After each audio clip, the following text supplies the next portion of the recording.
Well, right now, scientists all over the world are racing to develop a vaccine or treatment for COVID-19.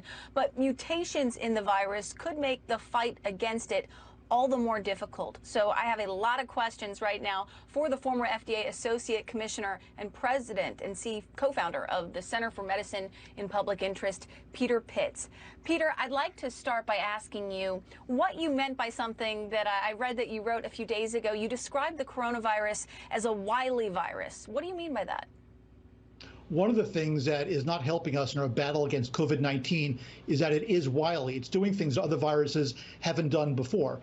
In this case, it's mutating quite quickly to become more contagious. Now, mutations are what viruses do to stay alive. They are living things.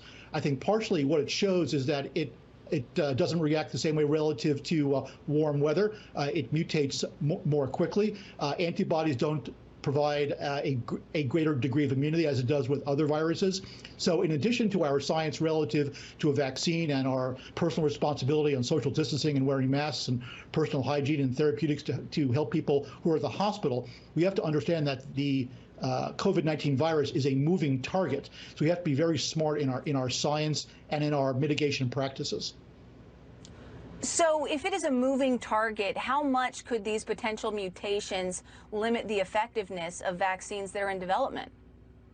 Well, I think that there are a lot of vaccines being developed all around the world. The real story is the cooperation of industry and government and academic institutions, and there are a lot of shots on goal. That being said, we have to be sure that the vaccines that we make and produce at large scale and give to people is as potent as possible. You know, I'm concerned on vaccine signaling, that somehow we're going to develop one vaccine quickly that will magically cure everybody's problems. That's not the case. You know, bringing a vaccine to market even in a year is incredibly fast, but we have to be sure that the vaccine that we do bring to market meets all the parameters of being safe and effective being key. We don't want to send false messages about vaccines. We want a vaccine to come to market that's as potent as possible while the vaccine continues to mutate.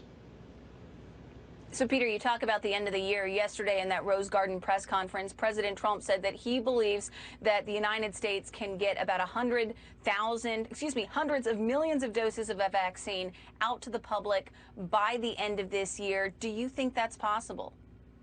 Well, the thing is, you can't manufacture a vaccine until you have a vaccine. And I don't think anybody thinks that a vaccine is going to be created and reviewed and approved between now and the end of the year. I hope that I'm wrong. But realistically, I think that within a year, we will have a vaccine that can be mass manufactured. The president is trying to be optimistic. I support that. That's terrific. But we also have to be realistic relative in the time that we'll have a vaccine. We can't wait to have a vaccine to begin, smart strategies and tactics in terms of reopening the economy. And hoping for a vaccine by the end of 2020, I think is still pretty much living in fantasy land. Well, I'd like to ask you about one more hopeful step in the fight against the coronavirus. This one's coming from a California-based pharmaceutical company, which is now claiming that it has discovered a successful antibody treatment. And I want to pop up a statement from the company's CEO of Sorrento Therapeutics. He writes, quote, "We want to emphasize that there is a cure. There is a solution that works 100%. If we have the neutralizing antibody in your body, you don't need the social distancing. You can open up a society without fear." What do you think of this claim that they have discovered a successful antibody treatment? Well, if I had $1 for every miraculous cure that pharmaceutical companies talk about, I'd be a rich man, and I'm not. I want to see the data. I certainly hope that what they've got is terrific and works, but this is a company that has no FDA-approved products. I haven't seen any data or any discussion of the science. I have seen a huge bump in their stock price, so good for them. But hopefully this is more than just a stock ploy. There's really some solid science behind it. So rather than being cautiously optimistic at this point, I'll just be cautious. Peter, thank you so much. And your points about the virus mutating, my father is an emergency room physician in Houston, Texas, and that has been his #1 concern since the very beginning of this. He says all he wants to do, his #1 focus, is just focusing on these different strains and monitoring how this virus mutates. So thank you very much. Fascinating stuff. Leland?